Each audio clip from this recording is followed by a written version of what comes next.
Welcome back to Booster Therapy, your cure for that pack cracking addiction. We have a special box. It's a box with the Commander, and it's another episode of Commanding Presence, and today's a special one. It's, the end of the year, and Pat and I wanted to say thank you to somebody who helped organize this last month's gigantic activity. It's been the 31 days of Christmas. It's the third year that it's been going on. And there's a very special person who organizes a lot of it, helps us stay on the same page, cleans up the messes we make, and we wanted to say thank you. So this entire deck that I'm about to break down is for him, and his name is Court of the Lotus Council. They've got a YouTube channel and a Twitch. Please make sure you check that out. I'll put some information in the description here, but this whole deck is for Court, and it's a fun budget deck tech, and we're gonna work on Mazirek, Kraul Death Priest for 3 colorless, a black and a green. You get a flying 2/2 whenever a player sacrifices another permanent. Put a 1/1 counter on each creature you control. So with Mazirek, we're gonna work on massive ways of sacrificing things, making our opponents sacrifice things, getting all that extra value, and beefing up our board state and cracking on in. So the first thing we're going to break down here is, of course, the ramp. And with every deck, you need a Soul Ring and, an Arcane Signet, because they are just too good. So our ramp right there. Sakura, Tribe Elder, another very good one. You can sacrifice it, which triggers Mazirek. So even late in the game, this is not a bad card, but then it gets you a basic land into play tapped. 2-mana ramp with Rampant Growth, always good. Cultivate, getting 2 lands, 1 in play, 1 in hand. Roiling Regrowth, instant speed. The best part about this one is you're sacking a land, which will trigger Mazirek, and then getting 2 lands.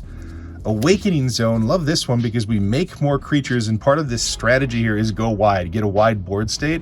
So we can use it for that, or we can sack them for mana and then just tick everybody else up.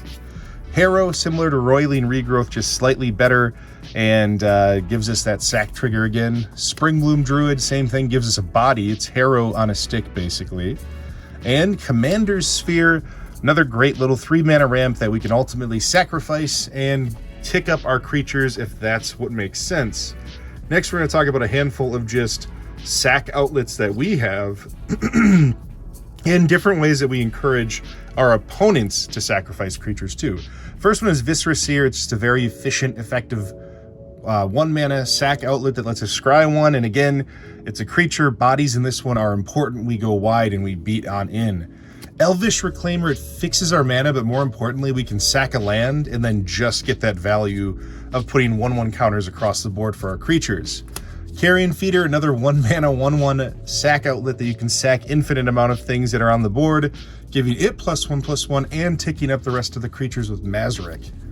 Woe Strider, similar to Viscera Seer, just a little bit bigger body, and gives us an available goat to sacrifice. God Eternal Bond 2, one that can come in and give us that card advantage, draw cards, but also sacrifice any number of permanents. This could even be a finisher where we're sacrificing, 8 lands to give everything +8/+8, and then getting enough for lethal across the board. Archfiend of Depravity, at the beginning of each opponent's end step, that player chooses up to 2 creatures he or she controls and then sacrifices the rest. So if anybody has a wide board state or is creating a lot of creatures or tokens, this thing is devastating.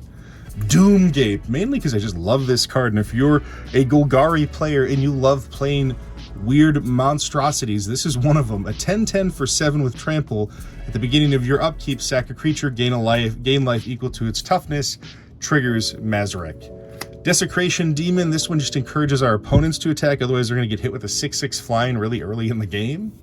And Clackbridge Troll, similar to Desecration Demon, it gives them goats to sacrifice. We get to draw off of that too, so that's another really powerful part of this. It might tap down Clackbridge Troll, but we're gaining through life, drawing cards, and ticking everything up. Next, we're going to talk about some of our removal spells and how they play into the overall strategy we're working with here. Oath of Liliana is an enchantment that when it comes into play, each opponent sacrifices a creature. There's also another upside to this card, but we really focus on just its 3 mana. All of our opponents sack a creature. Plague Crafter, everyone sacks a creature. If they don't, it's a Planeswalker. If they can't do that, they have to discard a card, so there's really no downside to this, but likely we're playing this and getting 4 1/1 counters across our board state. Slum Reaper, same thing as Plague Crafter, except just creatures.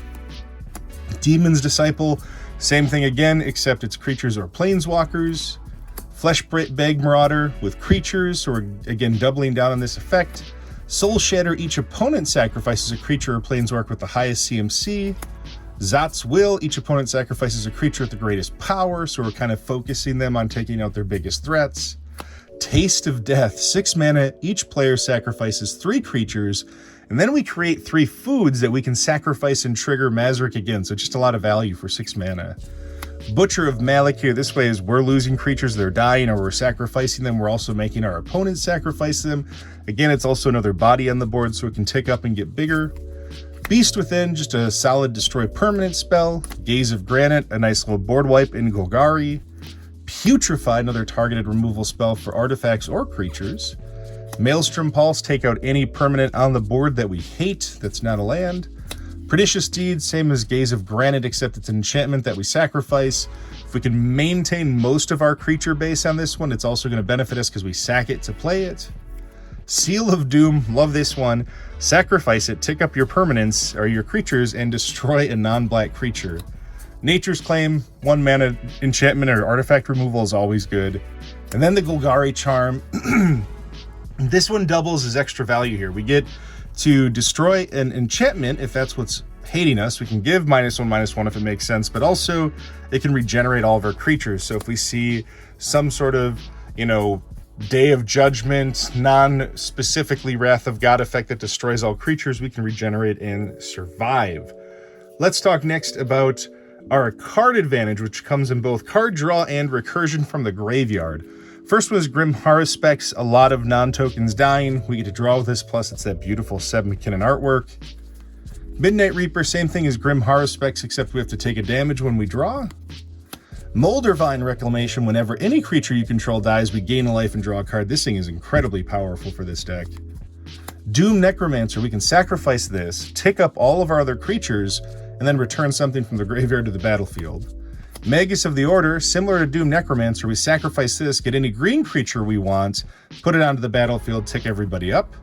Phyrexian Reclamation, we can get any of our creatures from the graveyard back, so if we need to keep doing Plague Crafter abilities or anything like that, we can just keep on recycling. Greater Good, another great sack outlet that also draws us cards, which is powerful. Nissa of Shadow Bows, this one I love that we can get something from our hand, or really more importantly, from the graveyard onto the battlefield with 1/1 counters, which matters for us. We're kind of ticking up. We have a couple hardened scales effects that we're going to talk about in a second. And it also, landfalls to get bigger. We can make lands into creatures. It's just a really effective planeswalker. Victimize, sack a creature, which again triggers Mazirek, give us 2 creatures back. Vraska Golgari Queen, we can sack a creature, draw a card, gain a life, or any permanent for that matter. Or we can also destroy things, and if we can ult this, we can make everything just a lethal, deal damage, kill them. And finally, the Nightmare Shepherd. So if we do something like Plague Crafter, where Nightmare Shepherd's out there, Plague Crafter makes, we and our opponents sacrifice cards, and then Plague Crafter comes right back if we choose so, and we do it all over again. So we get kind of that double value on all of those nasty little triggers in trying to break on in and kill our opponents. Next, we're going to talk about some of our 1/1 counter effects and just kind of the overall go wide strategy. First one we'll talk about is some of that hardened scale type mechanic. Winding Constrictors are great wood in Golgari, so anytime we put a 1/1 counter on something, we're putting an additional one on them. Corpsejack Menace is if we put 1 or more 1/1 counters, we'd put on a creature, we'd put twice that many, so it doubles it. So anytime we're putting 1 or 2 or 3, it's doing 2 or 6, or 2 or 4 or 6, so it doubles what we're doing there. Oran Reef Ooze, whenever it attacks, it puts a 1/1 counter on each creature that already has a 1/1 counter. This works really well with Mazirek. Scoot Swarm helps us to go wide with our board state, just making copies and copies and copies of this. Part of our strategy, again, is needing to fill up the board and then get the 1/1 counters on creatures. Izoni is the same kind of thing as Scoot Swarm, giving us a wide board state, but it also doubles as a sack outlet where we can gain life and draw cards. Scavenging Ooze, just able to tick up on its own, and it helps us control other people's graveyards if somebody's playing Muldrotha or something else that is hard to deal with. Pelucranos, another great one for 1/1 counters that fights and doubles as removal, but we can also escape and constantly get this thing back. It's just a big, nasty beater. Michaeloth, we sacrifice maybe 1, maybe 2, maybe 4, because we have Awakening Zone out. We give him a bunch of 1/1 counters, and we make a ton of Saprolines every turn. And as we tick up the 1/1 counters with Mazirek, this just gets more and more powerful. Vulturous Zombie, flying whenever a creature is put into an opponent's graveyard from anywhere, put a 1/1 counter on it. So again, another little flying monstrosity. Grakmaw, another good one. When another creature you control dies with 1/1 counters on it, we can put that on Grakmaw to make him bigger. And then if Grakmaw dies, we still replace it with another Hydra. Champion of Lambhold, this thing basically makes things unblockable. So as long as we can keep ticking up those 1/1 counters, it gets hard to control anything we're doing, and we just get to kill people. And then, of course, Nissa, Voice of Zendikar. This helps us get those tokens. This helps us get the 1/1 counters. We just cycle back and forth between those two options with this Planeswalker and continue to advance the strategy we have in front of us. The last few cards to talk about here are the other ways that we win beyond just smacking people's face, or how we get that smack a little bit bigger. The first one is Poison Tip Archer. Whenever another creature dies, each opponent loses a life. So this is how we slowly drain people. We're going to have multiple instances of 4 creatures dying at once. Every one of our opponents is going to lose 4 life. The same would go with Falconwrath Noble. It triggers 4 times, so we can have target player lose a life, we gain a life. And the same would go with Vindictive Vampire, where it's going to make all of our opponents take a damage, and we gain a life every time we are sacrificing creatures or creatures are dying. This one more specific to creatures we control. The other 2 is any creature. And then finally, if that doesn't work, we have Overwhelming Stampede. We will hopefully easily have like 8 to 10 different creatures that are all like 4/4s or bigger, and this thing just makes it hard to handle, and we get on in and we kill everybody. And that is it. That is Mazirek, Kraul Death Priest, a handful of lands here. Things like Field of Ruin are definitely good because you can sacrifice them to destroy lands and, you know, make Mazirek trigger again. So lots of fun abilities for this Golgari Death Priest. Hopefully you enjoy this court. Hopefully you all enjoy this. This is a nice budget-friendly deck that is shockingly resilient and a ton of fun to play. And yeah, Happy New Year, guys. It's the end of the year. Things are wrapping up. It's all over. We get to step into 2021. We have a vaccine. Good things are happening. Hopefully you're all seeing the light at the end of the tunnel of this quarantine, and hopefully you found ways to enjoy, you know, essentially 9 months of quarantine at this point. So until next time, this is Booster Therapy. You all have a wonderful rest of your day.